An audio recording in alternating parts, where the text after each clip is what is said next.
Hi, welcome back. Okay, so today's video is going to be a countdown video. Not entirely sure how many are here, so we'll just have to post that as the name of the video as soon as I'm done with it. Okay, so the first one is the black dog, which is the omen of death. It is also known as the Grim, as well as a few other things. The idea behind it is if you saw it, it was foretelling your own death. As you can tell, it is usually in the form of a dog, a black dog. Now, some of the pictures I've looked up, there's variations on this, whether or not it's a huge dog or a small dog or red eyes or not. So we'll just let that be the whole idea with your idea there, because hopefully you don't see it and you will never find out what it really looks like. So yeah.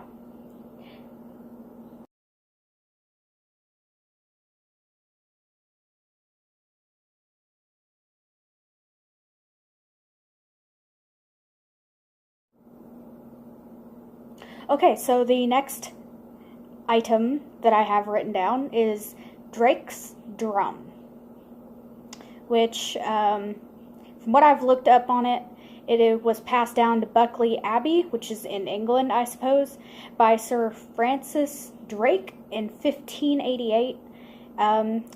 He told the people that he gave it to that if England was in trouble, to beat on it, and he would return from the dead to help. In other words, he wanted to be a hero even after death. Who knows? I don't know. Do you? I don't know if I do either. Anyway, that is an odd thing for me, but you know, I guess it could happen. I'm a Wiccan, I kind of believe in that shit, so we'll just have to wait and see at some point if he does come back from the dead.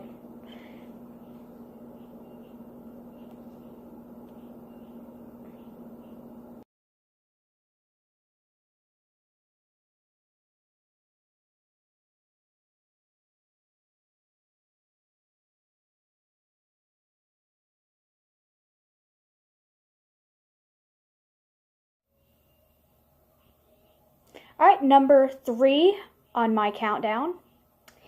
The Kamazotes. I don't know if I said that right for any Native Americans or Mayan.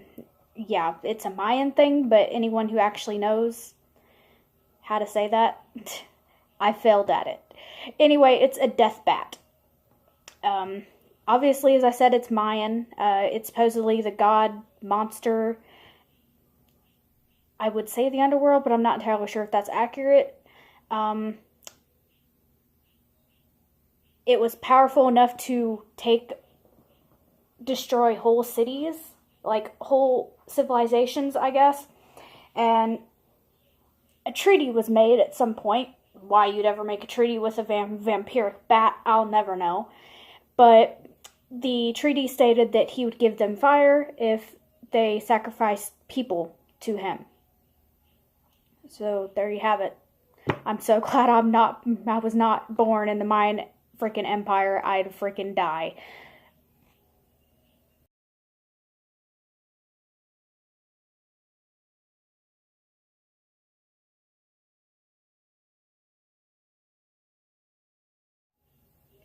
Okay, so number 4 on my list, my little countdown here, is Chino, or Chino, or however you want to say that. Again, I think that's Native American, but I could be wrong, so again, don't quote me on it. Which is an ice giant. He's a Bigfoot-like creature, was once human, supposedly committed a horrible crime, and the gods decided to curse him into this form.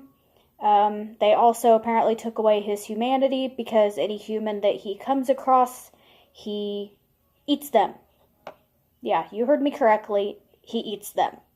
So obviously something happened along there.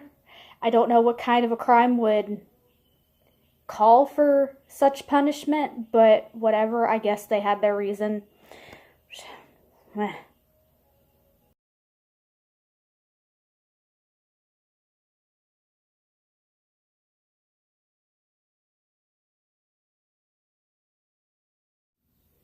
Alright, let's see, I'm losing count here.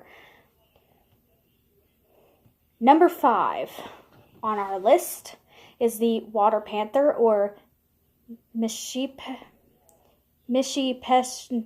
or something like that. Don't quote me. I suck at naming things or saying their names for that matter. Was seen, I guess, or told in several tribes. The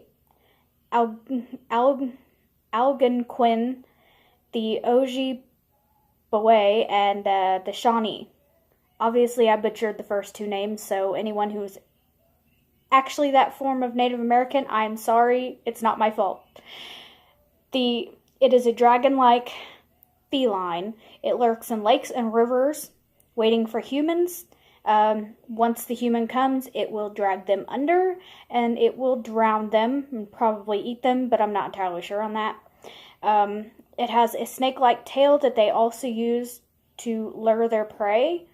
I don't know how that would work exactly, but whatever.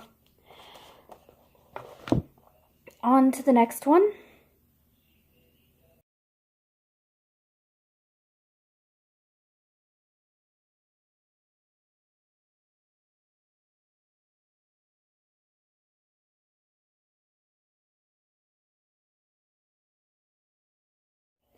Alright, so number 6 on the countdown is going to be Skinwalkers, or just Skinwalker, depending on how you want to look at it. This is a Navajo version of a werewolf. It is either a magical creature or a cursed human being. The cursed human beings are usually a shaman who has used some sort of ritual to summon evil forces so that he can take on the form of animals. The animals can be any kind of animals. It gave a list, but I didn't want to write it all down. But apparently it can be any form of animal. And if he loses his humanity, he becomes 10 times more dangerous than what he already is. I guess, maybe. I don't know. It seems a little weird to me, but yeah. It's whatever.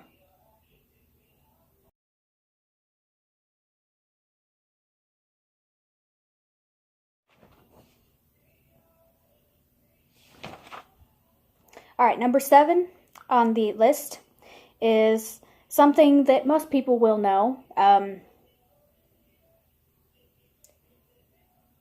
I'm just going to say her name once, because I am a firm believer that if you say her name too many times, things can still happen. And I am also a firm believer that your voice has power. So I cannot, with good faith, say her name as many times as they say that you should, and I'm not going to.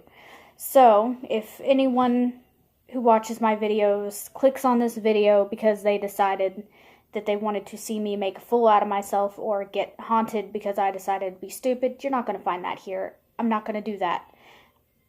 I don't trust this myth as far as I can throw it, and there's no way in all the gods I believe in that I'm going to put myself in danger to make somebody happy in a video. So with that said, we're moving on. The myth is Bloody Mary. It involves chanting her name 3 times, or 13 times, or 100 times, or how many else variations that they go with, while gazing into a mirror. It can be done with lights on, or it can be done without lights, with candles, or it can be done in pitch black. Again, it depends on what you want to do. She either pulls the victim into the mirror. I don't know what happens to the victim. Maybe they die. I don't know. Haunts them, or murders them. Now, there's other variations that say that if you speak her name so many times, and then say the name of the deceased person you want to talk to, the person you want to talk to appears in the mirror, and you're allowed to talk to this person until 12:08 a.m. I'm not entirely sure as to how accurate this is, considering it's also very dangerous. It's almost like the Ouija board thing.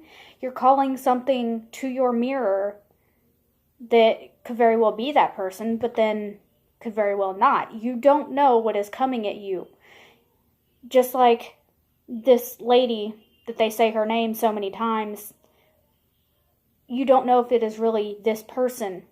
It could be a demon. It could be something else. So that is why I do not do these things, because one, I'm not crazy, and two, I have enough in my house right now. I have a shadow person lurking around my house somewhere. I'm not going to add to it by adding another spirit to go along with it. Alright, so her identity is a mystery, but some think she is Mary Worth, Mary Worth, if anyone knows, is from the Salem witch trials. I'm not entirely sure if she's part of the victims, but there you go. They also think that she's Queen Mary the First, who had a bunch of miscarriages or something like that, and suicide or some. It mentioned that in the legend that I looked up. It dates back to the 1960s. So there you go. That is the legend of this lady, to which I refuse to say her name again. I already said it at the beginning, so you should be happy with that.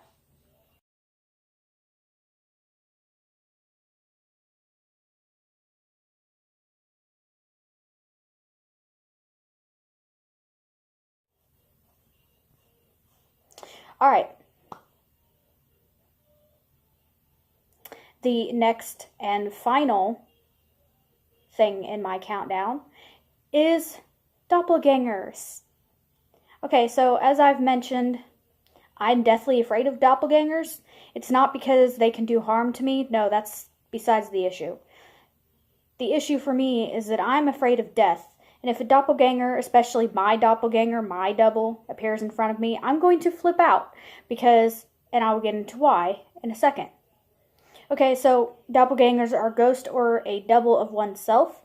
It is usually seen as a omen of bad luck, evil, or even death. Seeing your own double is usually an omen of death, your death, not anyone else's. If you see your double, it means you are going to die. Now, if it's seen by others, it is a sinister warning of death, but I'm not entirely sure as to if it means your death or someone else's. And the reason I refuse to go anywhere near places that supposedly have these things in it is because I'm afraid of death, and I don't want to chance fate, and I just don't. But there's one place in my life that I've wanted to visit, but I'm afraid to visit, Waverly Sanatorium in Kentucky. The reason I want to visit is because I want to, for lack of a better word, pay homage to the people that actually died there. I think it is disrespectful that that place is used as a freaking tour spot, but it's whatever. I'm not going to argue the fact.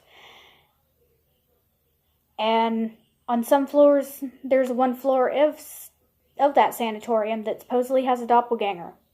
And it's because of that simple fact that I refuse to go there. So, that is why I can't do it. There are other places that I refuse to visit as well. It's not because of doppelgangers, however. But I might perhaps do a video on it and tell you exactly what my issue is. But we'll just have to wait and see.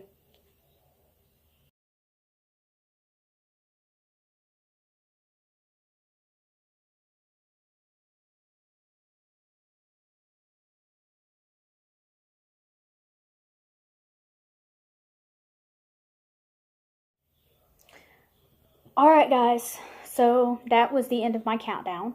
And if you'd like this countdown and like the way that I did it, because I'm trying to do it a certain way to where I can put the pictures with what I'm talking about, what I'm talking with.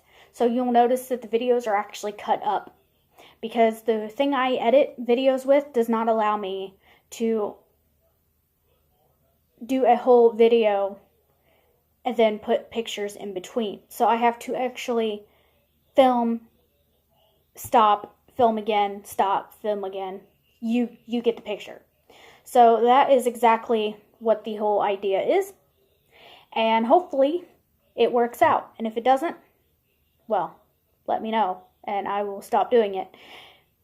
So that is the end of my video, as I've mentioned. And If you want more videos like this, please let me know down in the comments below or on my Facebook page, which you will find in my About section of my YouTube channel. And with that said, I will see you guys next time. Blessed be, and goodbye.